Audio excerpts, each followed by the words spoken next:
Fala galera, então hoje a gente vai falar de um cara chamado Karl Marx, beleza? Um cara que foi bem importante, né?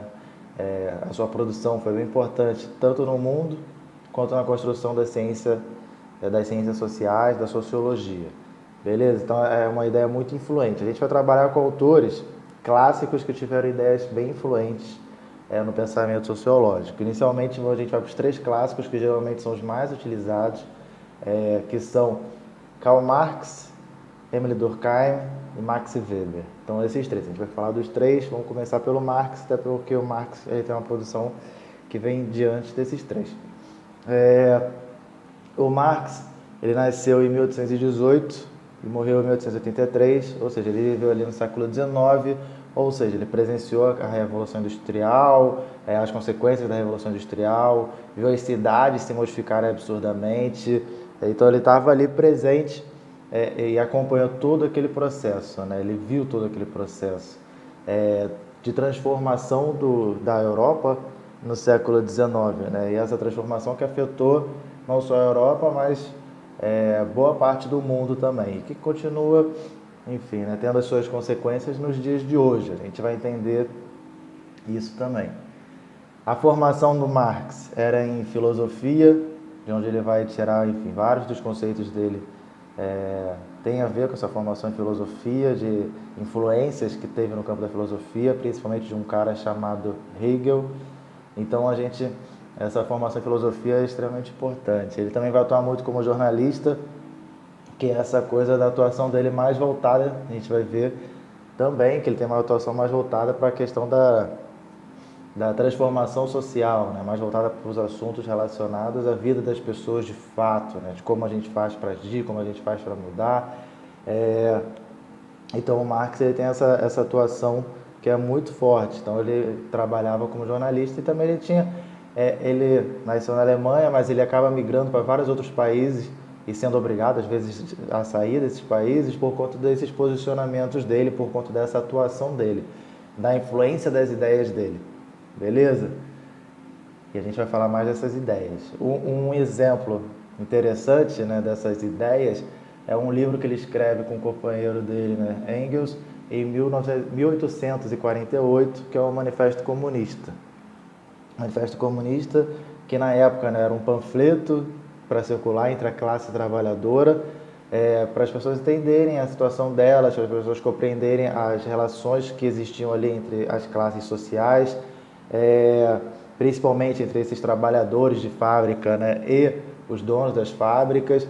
Então era um livro um panfleto, né, que meio que denunciava essas relações de exploração e explicava, né, de onde surge essa relação de exploração, colocava alguns caminhos também para superar essa condição de exploração. E nesse caminho a gente tinha, enfim, uma necessária união entre os trabalhadores e trabalhadoras para poder transformar essa sociedade na qual estavam, e algumas outras coisas pontualmente de interferência na questão do transporte público, na questão da jornada de trabalho. Então tudo isso era preciso que os trabalhadores encampassem uma luta para que a gente tivesse uma transformação da sociedade rumo ao comunismo, né? Ou ao socialismo, como passou a ser chamado depois. A gente vai ver que essa ideologia mais no final eu vou falar mais especificamente o que seria esse comunismo, o que seria o socialismo, né? Mas a ideia básica é que a sociedade se transformasse em direção a essas outras formas de sociedade. Beleza? Só para antecipar uma coisinha, né? Essa outra forma seria como se fosse o aniquilamento, enfim, né, da sociedade de classes. Então mas a gente precisa entender o que são essas sociedades, o que é essa sociedade de classes, né? Uma outra coisa interessante é que o Marx, né, ele colocava que não adianta só compreender o mundo. Isso também é uma coisa muito interessante, que vai ser uma outra parte do pensamento dele que é influente, que não basta compreender o mundo, é preciso transformá-lo, né? Então o Marx ele coloca essa coisa da ação mesmo, né? Da necessidade da ação. E de certa forma essa isso vai valer, né? Não só para os intelectuais, para essas classes, enfim, né? Que vão ter acesso a esse tipo de formação, mas que pode ser colocado mais amplamente, né, da classe trabalhadora, não basta você compreender a sua condição de explorado, né, é preciso você agir para superar essa condição de explorado, é preciso que você faça alguma coisa para modificar, até porque a história ela é realizada graças à ação das pessoas para mudar as suas condições. O Marx ele vai ter um olhar, né, muito, enfim, eu falei aqui do Manifesto Comunista, mas o livro um livro extremamente importante, né, que na verdade é uma coleção de três, chama-se O Capital, né, que são livros que ele vai tentar explicar como funciona o capitalismo, como funciona esse sistema econômico em específico. Então o Marx ele vai se debruçar muito fortemente para compreender o capitalismo, beleza? Vocês vão ver que quando eu falar do Durkheim e do Weber, de certa forma, essa linha vai estar traçada. Assim, né? Os três autores têm em comum a compreensão do que a gente chama de modernidade, né? Que vai lá de 1500 até o tempo que eles estão escrevendo. Então, de como o que mudou, né? Quais são as características desses novos tempos, né? O que se transformou nesse momento? O Marx vai focar nesse ponto, o Durkheim vai falar das relações de trabalho, enfim, questão de solidariedade orgânica e mecânica, o Weber vai falar de uma ética, né, de uma ascese, um comportamento religioso que vai alterar a forma das relações econômicas. Então a gente vai ter que os três estão fazendo esse esforço de compreender esse período. E o Marx ele vai fazer esse esforço e vai voltar a atenção dele para alguns pontos específicos, né? Ele vai olhar para a história, vai tentar ter uma compreensão da história, que vai ser uma compreensão bem específica da história, que vai ser uma influência enorme também, de olhar para a história, enfim, né, como constituída, né, pelo antagonismo de classes sociais, ou seja, aquela ideia a ideia de que você tem uma classe social, por exemplo, uma classe que é dona dos meios de produção, uma classe que é dona da terra, uma classe de proprietários, de donos, e uma classe de pessoas que não são proprietárias, que não são donas. E acaba que essas pessoas elas têm que trabalhar para as pessoas que são proprietárias, que são donas, têm que vender a sua força de trabalho. Daí as relações são diversas, né? São diversas as possibilidades.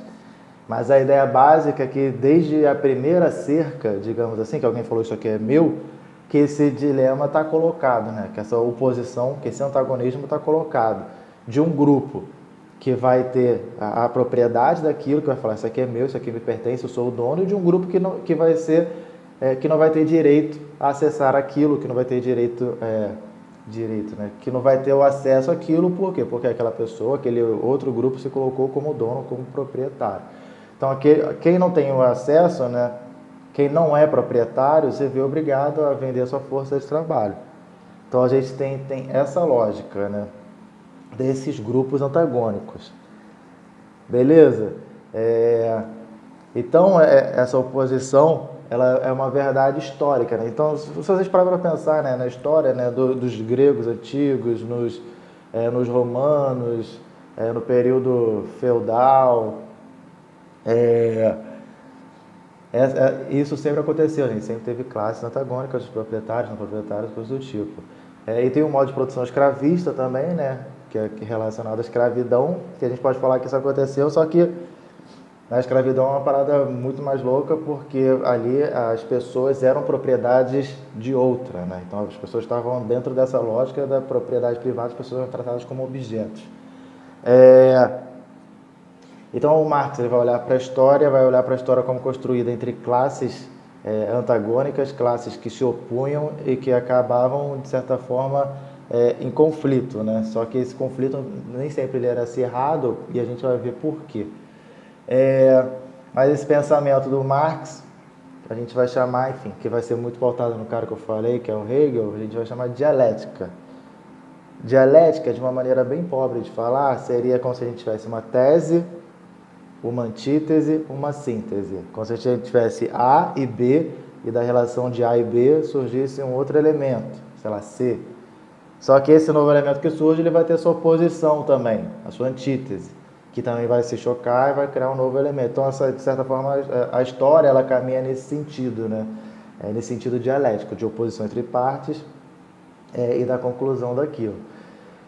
Só que o Marx, o pensamento dele não era só dialético, era também materialista. Por que era materialista?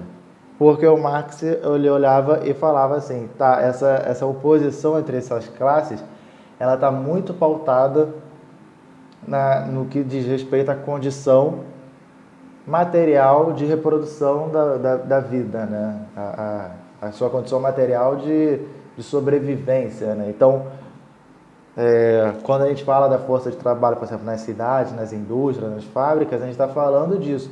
As pessoas precisam daquele trabalho, por quê? Porque daquele trabalho ela tira a renda dela, da renda dela ela consegue comprar alimentos, consegue pagar as contas, consegue alugar uma casa, né? Porque, enfim, comprar com os valores estão cada vez mais difíceis, mas a gente tem essa ideia de que essa renda serve para isso, são as condições materiais de sobrevivência das pessoas. A gente pode pensar no campo também, né? O cara que não tem propriedade rural, que ele tem que trabalhar para um grande fazendeiro em troca de uma parcela de terra, e muitas vezes essa parcela de terra, o que ele produz, o fazendeiro fica com uma boa parte do que ele produz, para além desse cara, às vezes, também trabalhar para o fazendeiro, nas roças do fazendeiro. Então a gente tem também isso, né? Você também tira as condições materiais de reprodução, as condições materiais de existência desses trabalhadores do campo, assim, tirando deles a possibilidade de acesso à propriedade, de ter uma terra deles ou coisa do tipo.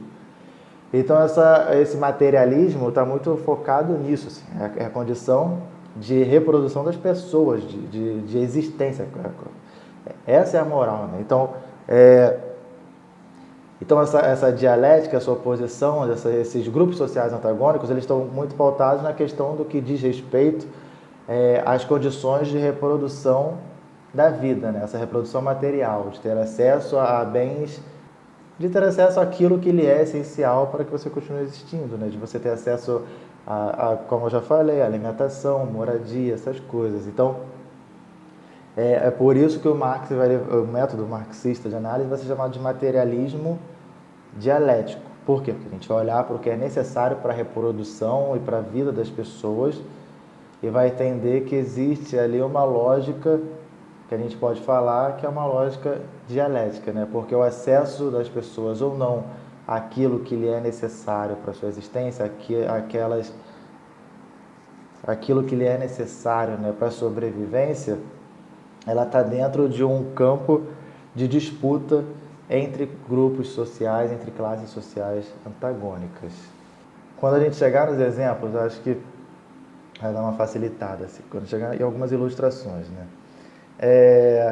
Então o Marx ele vai olhar para essa história de grupos sociais antagônicos, você vai entender que existe uma modificação nos séculos recentes. Que modificação é essa? As relações de trabalho elas vão ser alteradas, né? A gente vai sair da relação lá de nobreza com servo e vai entrar no modo de produção capitalista. O modo de produção capitalista é um modo de produção que é movido pelo capital. Beleza? O que é o capital? O capital não é simplesmente dinheiro. O capital é um recurso utilizado pelas pessoas como um investimento para a produção de mercadorias. Então, o capitalismo está diretamente ligado à produção de mercadorias. Beleza? Mercadorias essas que são produzidas para serem comercializadas, e desse comércio das mercadorias, né, dessa venda das mercadorias, o cara que investiu aquele capital, ele vai ter aquele capital dele mais um a mais, né, um lucro, né? Então, tanto que existe uma fórmula, né, que coloca C, que é o capital, que gera M, que é mercadoria, e que gera C', ou seja, um capital, mais um valor agregado ali, que vai ser o lucro que o cara vai ter. E o Marx ele vai tentar entender, nesse exemplo que eu estou dando, por exemplo, o cara tem uma fábrica, ele investe 100 mil reais, aí paga lá salário de trabalhador, compra maquinário, material, produz sapatos, aí no final ele vai pegar toda aquela produção que ele teve, ele vende, que ele teve a partir daqueles 100 mil investidos, aí ele vende, aí no final do processo ele vai ter 200 mil, significa o quê? Que ele investiu 100 e no final ele tirou 100 mais 100, o que ele investiu inicialmente, mais aquele lucro. E o marketing vai tentar entender todo esse processo, assim, né? De onde vem esse valor a mais, de onde vem esse lucro, e ele vai fazer esse esforço de compreensão. Então, mas vamos lá. Então, no capitalismo, você vai ter esse tipo de processo. Só que aí a gente tem que pensar o seguinte, para o Marx você tem dois grupos sociais principais nesse processo, que são eles: o cara que vai ser o dono dos meios de produção, que vai ser o capitalista, o cara que tem o capital, que vai investir para a produção ali, e o cara e as pessoas, né, os caras e as minas, que não têm dinheiro, enfim, que se veem obrigadas a vender a sua força de trabalho para o cara que detém o capital. Então a ideia é essa, e esse grupo que não tem os meios de produção, a propriedade, ele vai ser chamado de proletariado. Então, de um lado você tem o capitalista, dono dos meios de produção, dono das fábricas, dono das indústrias. Do outro lado você tem o proletariado, o cara que não tem meio de produção, o cara que se vê obrigado a vender a sua força de trabalho para garantir a sua subsistência. Tá? Porque se você não trabalha, você não vai ter os recursos para, enfim, né, para comprar alimentos, para pagar conta de água, de luz, que seja, né? Ou na época lá de Europa, século XIX, você não vai ter dinheiro para comprar lenha, que seja, para poder garantir o aquecimento da casa, enfim. Mas a ideia básica é essa: são pessoas que se veem obrigadas a vender sua força de trabalho para garantirem a sua sobrevivência. E aí entra várias outras coisas mais, né? A ideia básica é de que essas pessoas foram privadas de qualquer tipo de meio de produção. Assim. Então, por exemplo, na Inglaterra, que foi o seio lá da Revolução Industrial, você vai ter políticas de tirar as pessoas da terra, por exemplo. Então, as pessoas não têm nem como ficar na terra para produzir. Então, se a pessoa vai para, se a pessoa está no campo, ela não pode ficar no campo, ela tem que migrar para a cidade. Ela chega na cidade, o que ela vai fazer na cidade? Tudo que ela vai fazer, ela precisa de quê? De dinheiro. Para conseguir dinheiro, ela tem que fazer o quê? Tem que vender a sua força de trabalho. Então, a lógica é essa. São pessoas que se veem obrigadas a vender a sua força de trabalho. Não é exatamente uma opção. Por quê? Porque existem condições materiais na vida da gente que vai levar a gente a se dobrar a esse tipo de situação, né? Então, a lógica é essa. Retornando, dois grupos sociais principais, duas classes que são, de um lado, a burguesia, donas dos meios de produção. O que são meios de produção?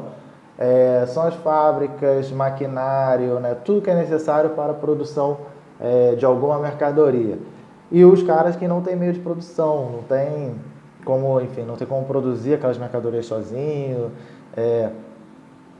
ou então se veem compelidos, né, a se inserir dentro dessa lógica do fabril, né, dentro da lógica industrial. Estou falando isso porque a gente pode pensar, por exemplo, na questão tinha pessoas que produziam sozinhas praticamente, ou em pequenos grupos, que eram os artesãos, por exemplo, né, que faziam, sei lá, vamos botar aqui um artesão que fazia camisas, né. Só que também vão existir pressões em cima dessas pessoas. Que pressões são essas, né? O cara que produz camisa, ou que produz tecido, né, de maneira manual, que seja, tanto o tecido quanto a camisa finalizada, ele produz num certo tempo, num processo que é mais lento, obviamente mais lento, que demanda mais custos, diferente da produção fabril, da produção industrial, que o cara vai estar comprando essas mercadorias primárias em larga escala, então pode pagar um valor diferente. O cara vai produzir em larga escala, então pode comercializar por um valor diferente. Então acaba que muitas vezes o trabalho artesanal ele vai ser atropelado pelo trabalho fabril e trabalho industrial. E essa pessoa sem a condição de vendo, né, cada vez com menos condição de se manter, ela acaba, enfim, né, tendo que abrir mão do negócio, ela pode muitas vezes tendo que se tornar também uma mão de obra nessa realidade fabril, nessa realidade industrial. Isso aí é um outro processo. O trabalho artesanal ele nunca acabou, ele existe até hoje, mas tem as questões que estão em cima dele, né? De, por exemplo, pega o trabalho artesanal de uma pessoa que planta tomate no quintal e ela mesma faz o seu extrato de tomate. O trabalho que ela tem, o esforço que ela faz, tudo isso é diferente de uma indústria que vai pegar e vai produzir um extrato de tomate através de de uma lógica industrial, né? De pegar ali, de vai ter maquinário para processar aquilo, depois para embalar. É um outro ritmo, é uma outra pegada. E acaba que isso muitas vezes se reflete no preço, né? Então o preço que vai ter lá da produção industrial vai ser um, da produção artesanal é outro. E se a produção artesanal se mantém até hoje é porque, enfim, as pessoas muitas vezes reconhecem o valor da produção artesanal, que é um valor, enfim, né, de preservação de uma forma de fazer, de uma preservação até do sabor, né, nesse caso do exemplo. Então vai ter algumas coisas que vão dar um a mais para essa produção artesanal. Mas enfim, mas é bom a gente ver que esse tipo de produção ele fica também extremamente pressionado com o avanço fabril, com o avanço industrial, e que muitas vezes essas pessoas que estão nesse trabalho artesanal vão se ver compelidas a entrar nessa lógica fabril, nessa lógica industrial. O centro da relação é a produção de mercadorias, enfim, né? Aqui eu dei o exemplo já de sapato, de extrato de tomate, enfim, mas o centro é sempre a produção de mercadoria. Mercadoria, que são esses objetos que a gente tem. Aí tem um outro conceito, né? Que são esses objetos que têm valor de troca, né? Que as pessoas podem comercializar, trocar por outras coisas. Na nossa sociedade, geralmente a gente troca, né? Um objeto por dinheiro. Então, mas os valores de troca, enfim, podem ser em vários momentos diferentes, serem diferentes, né? Então a gente reconhece que essa mercadoria, o dinheiro, ela serve como parâmetro para todas as outras mercadorias. Na sociedade funciona basicamente assim. Às vezes acontece que não, às vezes acontece diferente. Você troca uma mercadoria por outra mercadoria sem ser dinheiro, né? Como acontece às vezes com carro, né? O cara que tem um carro e vai trocar com outro, ou com, enfim, veículos em geral, ou outras coisas também que a gente troca. Mas mesmo assim a gente reconhece ali um valor de troca. Beleza, eu não troco um celular no mouse. Eu reconheço que essas coisas têm valores de troca diferentes. Mas eu posso, sei lá, se eu tenho um celular maneiro e o outro cara tem um notebook que é mais ou menos, eu posso falar assim, não, o valor do meu celular se equipara ao valor do seu notebook. A gente pode trocar porque eu estou precisando mais do notebook agora, porque eu tenho outro celular velho em casa, coisa do tipo. Então o valor de troca é esse, né? São essas mercadorias que a gente vai dar um valor para ela, para que haja essa troca entre mercadorias. E a mercadoria dinheiro que serve na nossa sociedade como um parâmetro para todas as outras. Beleza? Então, mercadoria, elas têm esse valor de troca com elas, né? Esse valor de troca também está ligado a um valor de uso, que é do uso que eu vou dar para aquele objeto que eu estou comprando.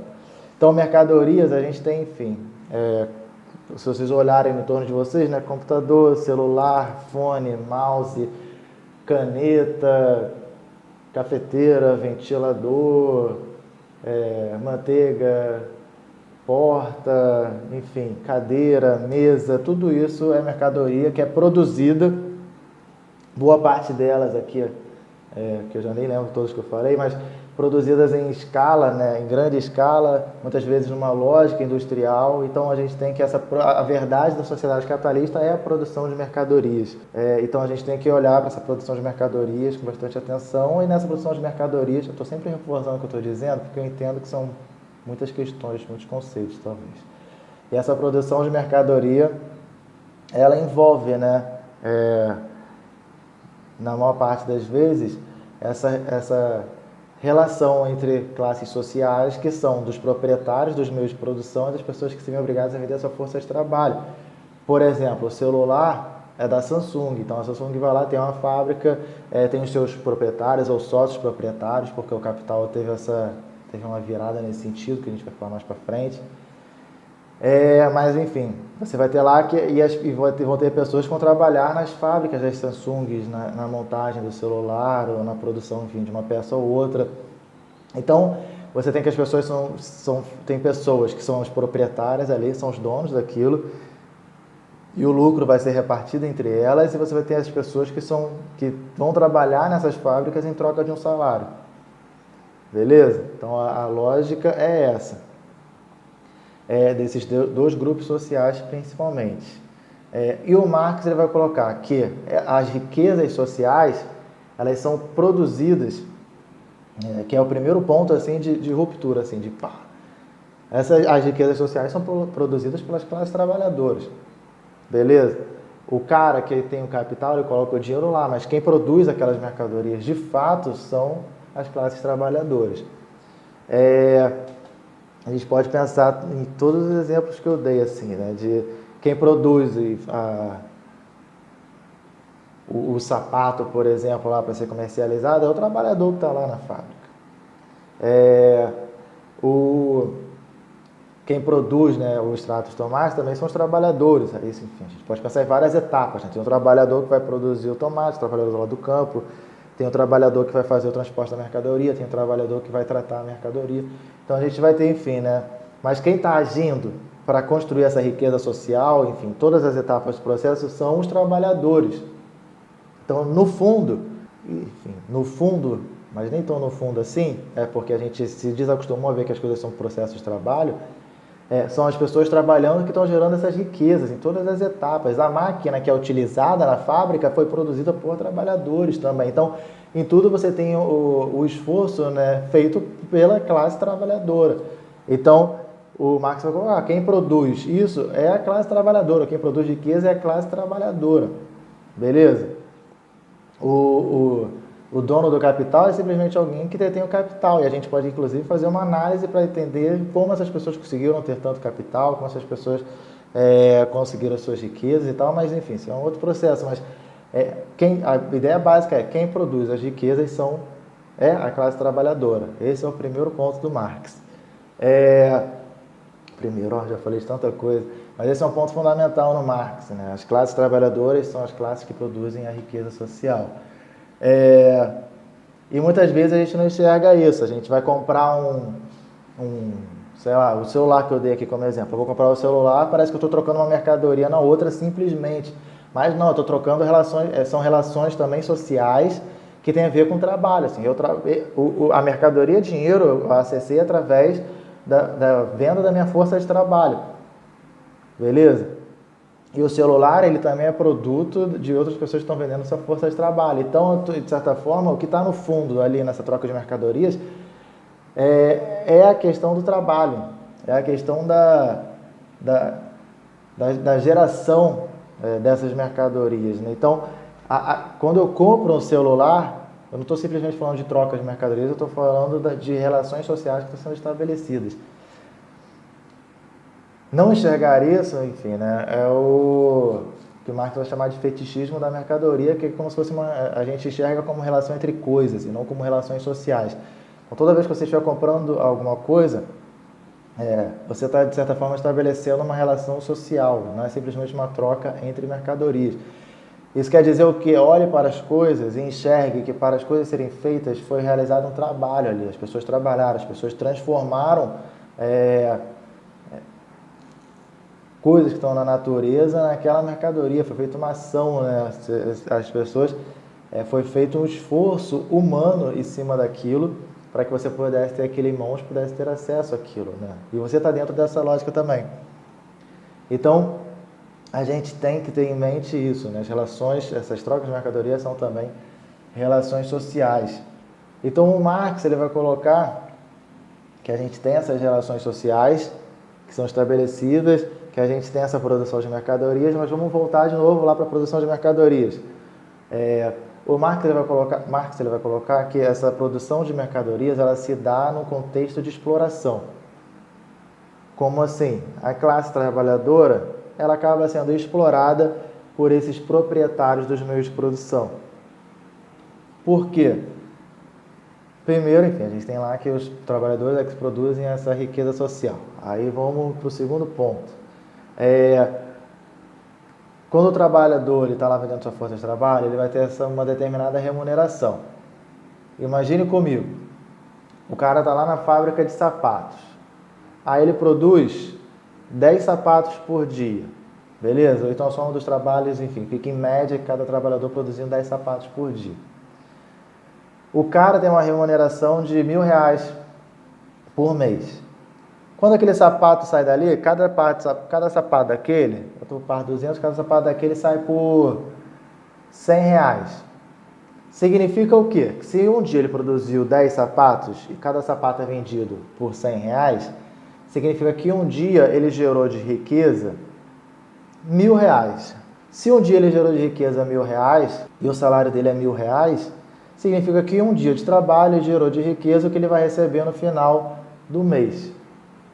Aí vem a questão, né? Isso eu estou falando de um dia. Ah, mas e os outros 19 dias? Enfim, se ele trabalha descontando os feriados, 22 dias por... Os outros 22 dias. Como é que fica? Os outros dias, quem que vai ficar com o dinheiro da venda dos sapatos? É o dono do meio de produção, é o burguês. Então, para o Marx, a lógica era essa. O cara trabalha, esse trabalho em um determinado tempo, ele tira o valor, né, que é a sua parte, né, da venda da força do seu trabalho, e que daí existe um excedente. Esse excedente vai ser o lucro do burguês. No exemplo que eu dei, um dia o cara tirou o salário dele. Os outros dias, para completar a jornada de trabalho, enfim, mensal dele, é tudo lucro do proprietário dos meios de produção. Então, para o Marx, a classe trabalhadora é explorada por causa disso, né? Porque ela não vê sequer a renda de fato do seu trabalho. Por quê? Porque isso é apropriado pelos donos dos meios de produção, né? Pelos donos das fábricas, das indústrias, né? Então, aquela coisa do capital que gera mercadoria, que gera o capital mais lucro, o lucro ele está baseado nesse excedente do trabalho do proletariado, desse excedente do trabalho da classe trabalhadora. Então, o lucro vai ser essa coisa que o Marx vai chamar de mais-valia, enfim, algumas traduções vai chamar de mais-valor, que é o quê? Que é justamente esse trabalho que ele vai realizar e do qual ele não vai ter nenhum tipo de pagamento sobre ele, né, de retorno financeiro. E isso acontece simplesmente porque ele não é dono dos meios de produção, então ele é obrigado a vender sua força de trabalho, então ele, de certa forma, é obrigado, de certa forma não, ele é obrigado a aceitar esse tipo de retorno, né? Então, as pessoas, a riqueza desse capitalista, ela vai ser gerada através, fundamentalmente, dessa exploração da classe trabalhadora, da exploração das pessoas que se veem obrigadas a vender a sua força de trabalho. Essa é a base, sim.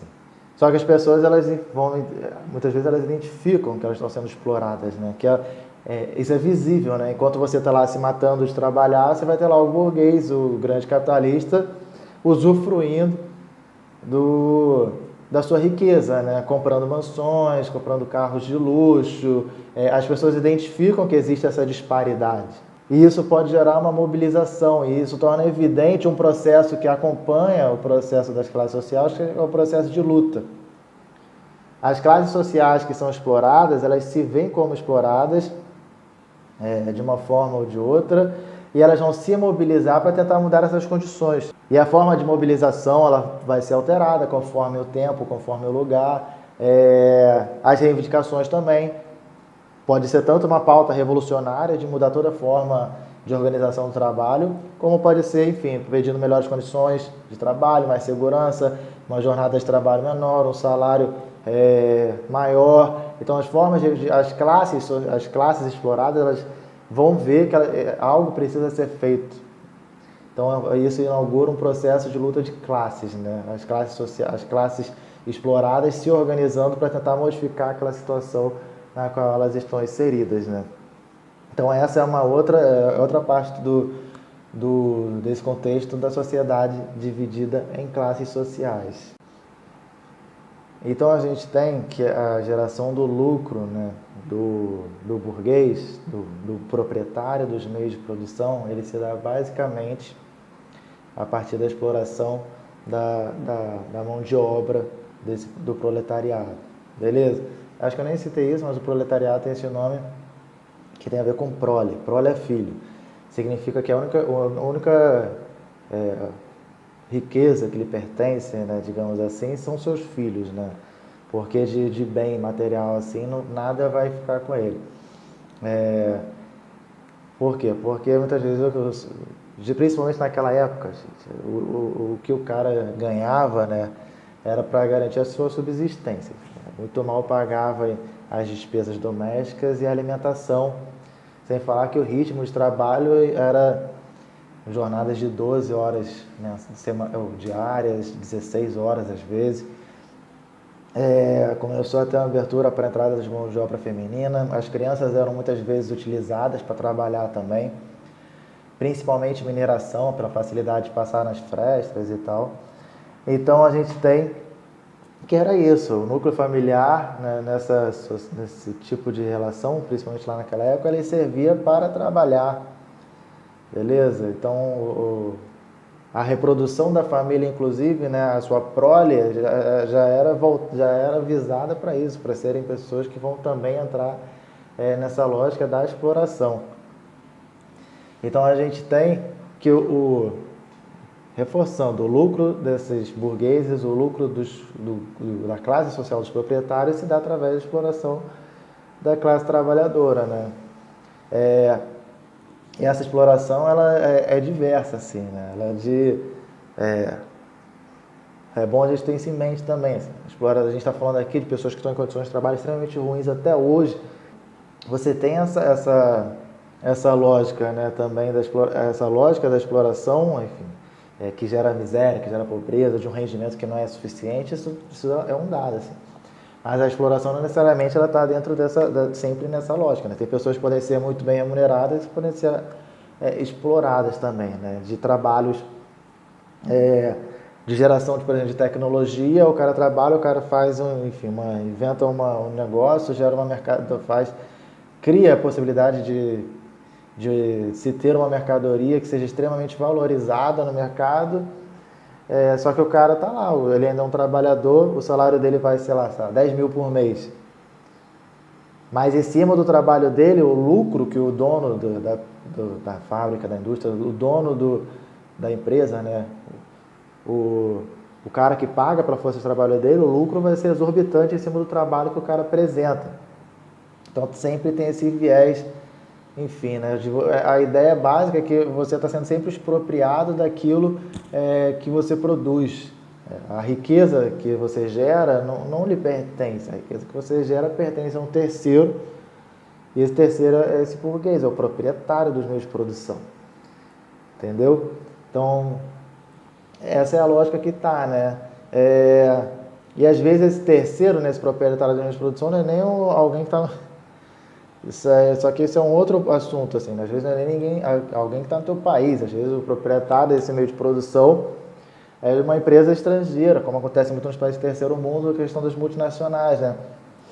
Da Nike, que vai produzir um tênis em Taiwan, de uma fábrica de carros que vai produzir os carros num país vizinho, enfim, ou num país distante, onde a força de trabalho seja extremamente mais barata. Então esse tipo de coisa acontece, e acontece recorrentemente, né? O capitalismo ele vai buscar as maiores margens de lucro possíveis, né? Para si, né? Então a moral é essa. Assim, eu vou investir um dinheiro, eu quero ter quero que o retorno, né? Aquele selinha, né? O que eu investi mais o lucro seja o maior valor possível. Então eu vou caçar os lugares onde você tenha, sei lá, menos leis trabalhistas, onde você tenha os salários mais reduzidos, porque vai me facilitar explorar aquela mão de obra, o que vai facilitar a vida que vai facilitar gerar maiores lucros. Então acaba que essas multinacionais elas vão migrar dos seus países para outros países buscando maiores lucros, né?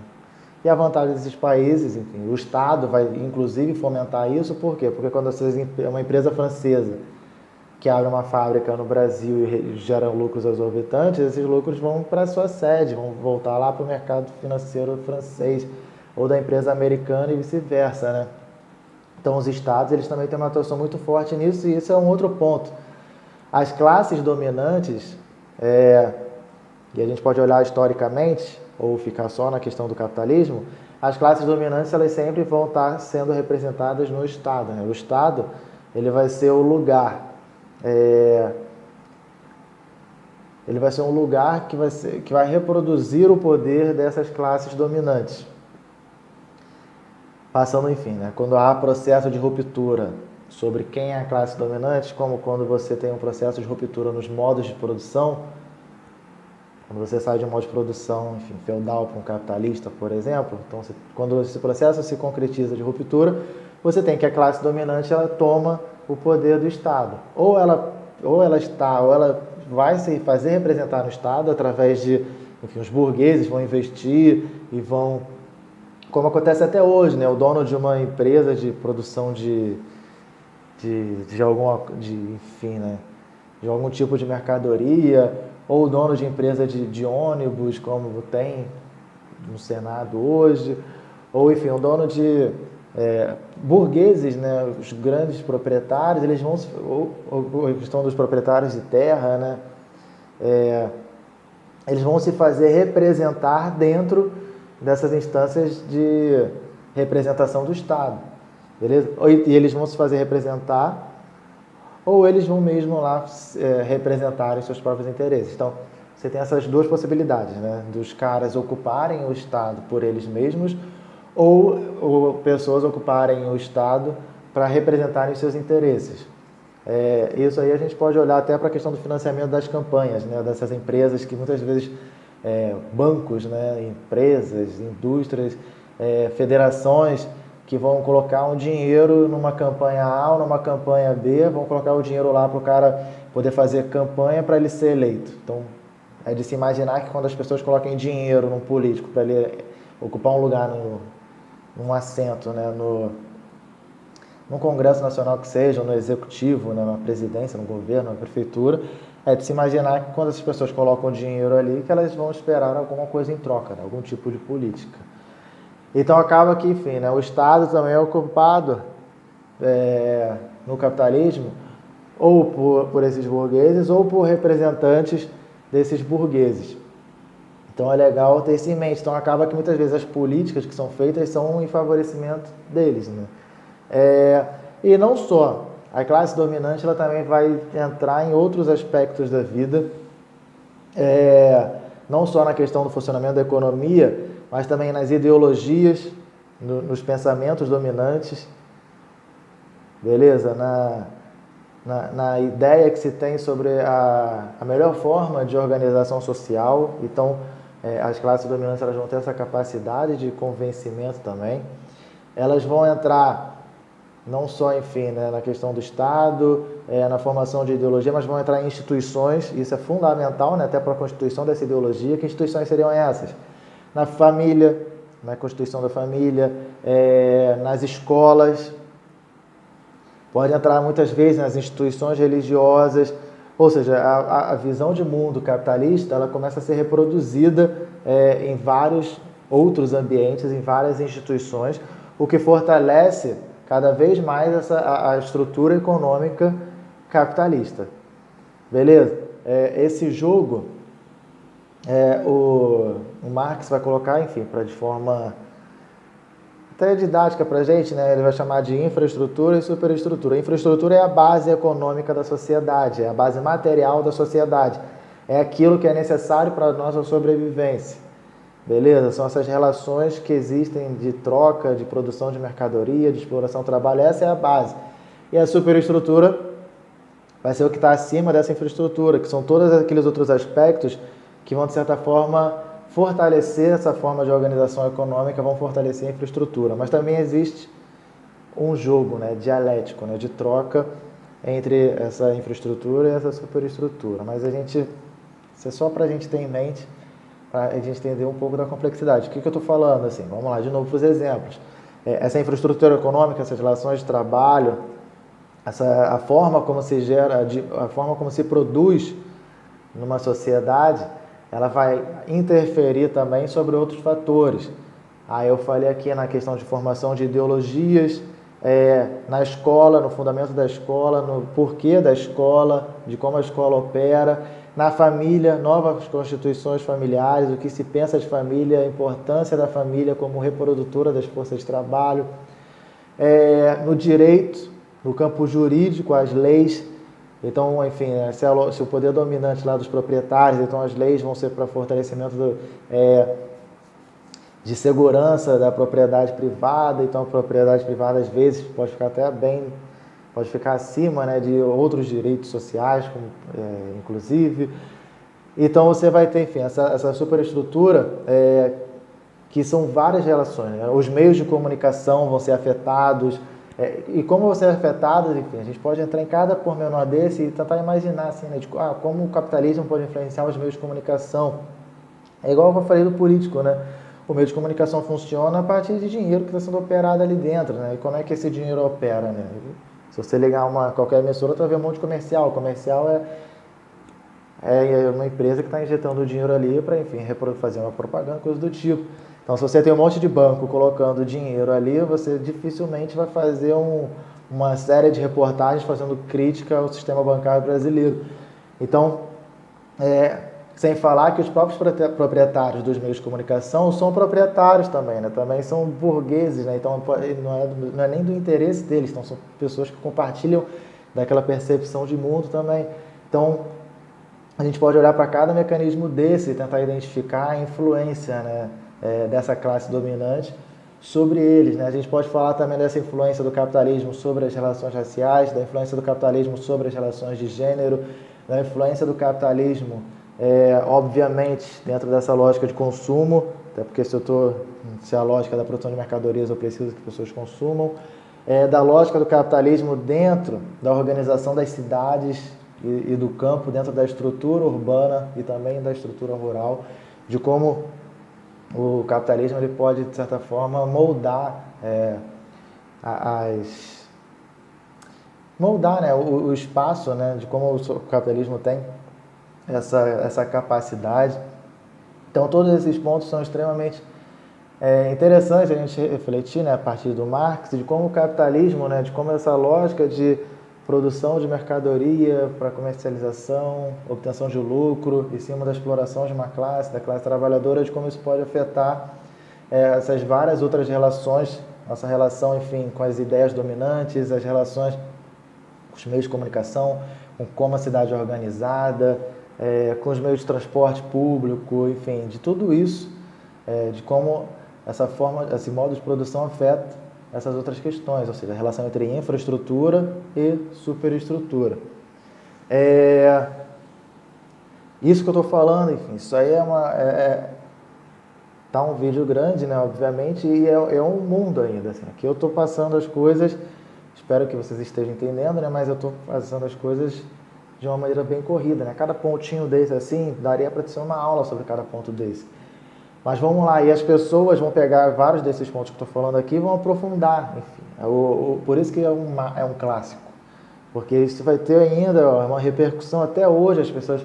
Tem muita gente, até hoje a influência do Marx é extremamente grande. As pessoas vão pegar esses estudos e vão aprofundar esses estudos e vão buscar, enfim, né, entrar nos meandros, né, possíveis, como eu falei aqui das superestruturas, né, dos meios de comunicação, de como afeta, mas aí vão, enfim, tem gente que vai elaborar, enfim, teorias mais voltadas, né, para algo que o Marx tratou com menos profundidade do que outros assuntos, do retorno, né, de como as questões da superestrutura podem afetar a infraestrutura, ou seja, de como mudanças no campo das comunicações, no campo do direito, de como mudanças, enfim, nesse campo da questão da educação escolar, dessas ideias dominantes, das disputas, né, no âmbito, enfim, né, de igualdade racial, igualdade de gênero, de como isso pode afetar também a questão da infraestrutura econômica, né? Então, muita gente vai se debruçar sobre esse retorno, muita gente vai aprofundar porque o sistema capitalista ele mudou. Lembrando, né, o Marx morreu na década de 80 do século XIX, então para hoje muita coisa mudou, enfim. Só que o que ele falou lá ainda serve como uma base extremamente forte, entendeu? E as pessoas vão tentar olhar para o que ele escreveu e, a partir disso, compreender a realidade de hoje, né? Compreender essas mudanças, né? Que aconteceram nessa nossa sociedade atual. Enfim, daí são várias vertentes, vários pensadores, são marxistas que são muitos e muitos e muitos e muitos. É legal a gente ter em mente também, né, quando eu falei aqui da superestrutura, que é isso, né? Existe os modos de produção, quando a classe dominante, né, se solidifica, né, quando ela se cristaliza no poder, essas relações são naturalizadas. Né? Então, estou falando aqui isso. O capitalismo está entranhado na gente, é a forma como a gente enxerga como a melhor organização possível. A gente, entre aspas, né, a maior parte das pessoas enxerga como a melhor opção possível, como a única forma possível, como a melhor, enfim. Né? Então acaba por quê? Porque isso está entranhado. Assim. A meritocracia é o que há. Então acaba que a gente reproduz essas ideias incessantemente. Por quê? Porque a gente está sofrendo uma enxurrada de influências, né? De naturalizar essas relações de trabalho, é isso mesmo que tem para hoje, a gente tem que aceitar isso, porque a vida é assim mesmo. Então, acaba que são uma enxurrada né, de forças, né, dizendo que eu devo naturalizar essas relações, que eu devo naturalizar essas relações de exploração. É interessante a gente ter em mente que isso aconteceu nos outros modos de produção também, né? Essa força para naturalizar a exploração no escravismo aconteceu lá no feudalismo.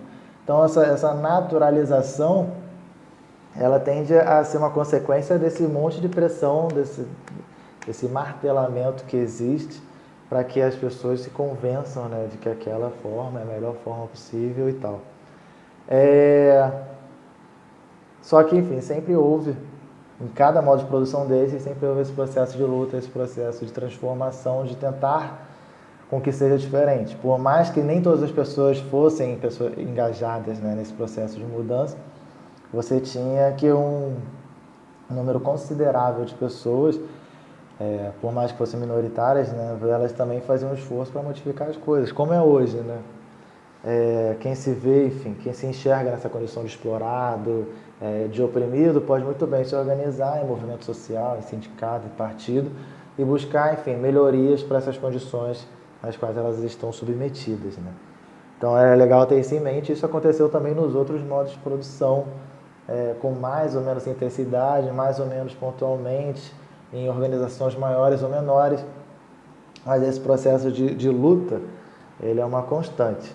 E no pensamento do Marx, né, esse processo de luta ele tem uma linha de horizonte, que é o alcance de uma sociedade comunista, de uma sociedade socialista. Né? O nome já é um pouco autoexplicativo, assim, né?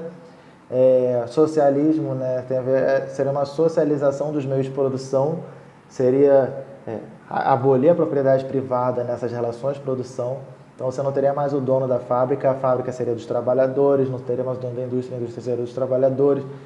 Seriam as pessoas que produzem, que estão lá no chão da fábrica, essas pessoas se apropriarem desses meios de produção para que essa riqueza socialmente gerada fosse também socialmente distribuída.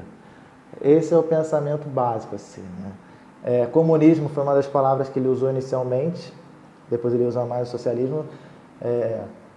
Ele vai explicar por quê, né, no Manifesto Comunista. Comunismo eram como se fossem vilas, né, pequenas cidades assim surgindo. Então tinha tinha toda uma pegada, né, mais horizontal das relações. Então o comunismo estaria mais voltado para isso, né, como eu falei, desse reconhecimento de todos enquanto trabalhadores, enquanto geradores de riqueza, e da produção da produção, enfim, né, a partir dessa força de trabalho para o bem comum também, né. O socialismo, ele não usa o socialismo e usa a palavra comunismo no Manifesto Comunista porque o socialismo já era uma palavra que já estava em voga, né. Tinha uns caras, né, tipo Owen, Saint-Simon, que já usavam a palavra socialismo dentro de uma lógica que ele chamava de socialismo, que foi chamado de socialismo utópico, né? O Marx vai se colocar como socialismo científico. O socialismo utópico era essa vertente de imaginar uma melhor forma de organização da sociedade, trabalhadores com melhores rendimentos, cidades mais bem estruturadas, maior qualidade de vida para todos. Então se imaginou uma sociedade organizada para o bem comum, só que era chamado de utópico porque não tinha uma fundamentação de uma profundidade de dizer como isso se daria na prática, né? Ou o que precisaria ser feito para se alcançar esse tipo de modelo de sociedade. Então seria meio que utópico assim, né? O do Marx ele se coloca como científico porque ele coloca que isso está dentro de um processo histórico de que a classe trabalhadora ela seria a classe que faria esse processo de diluição da sociedade de classes, né? A partir do momento que elas conseguiriam tirar a classe dos meios proprietária dos meios de produção, dos burgueses, da estrutura de poder, né? Então, esse processo, né, dessa retirada, né, e do advento da classe trabalhadora, e da classe trabalhadora se apropriando, enfim, dos meios de produção e dominando, enfim, dominando não, né, e se tornando de fato, né, a classe, né, que vai ficar com essa riqueza produzida por ela. Esse processo se daria através de uma revolução, né. Aí é legal a gente pensar nisso, né, porque a classe dominante ela não vai abdicar do seu poder, não vai abdicar da sua posição por livre e espontânea vontade. Então, por isso que deveria ser um processo revolucionário de transformação, porque pela boa vontade a burguesia não vai abdicar do seu poder, não vai abdicar das suas propriedades, não vai abdicar daquilo, das suas riquezas, dos seus estilos de vida, enfim, a abdicação ela dificilmente viria de bom grado, né? Por isso que o processo de ruptura deveria ser um processo revolucionário, como ocorreu em vários lugares, enfim, principalmente, e ele está olhando principalmente para a Europa, né? Então, ali você tem vários processos revolucionários, inclusive a burguesia chega ao poder através de processos revolucionários, né? Várias revoluções burguesas que pipocaram pela Europa. Beleza? É isso então, galera. Tamo junto, ficou um vídeo grande, mas espero que vocês entendam.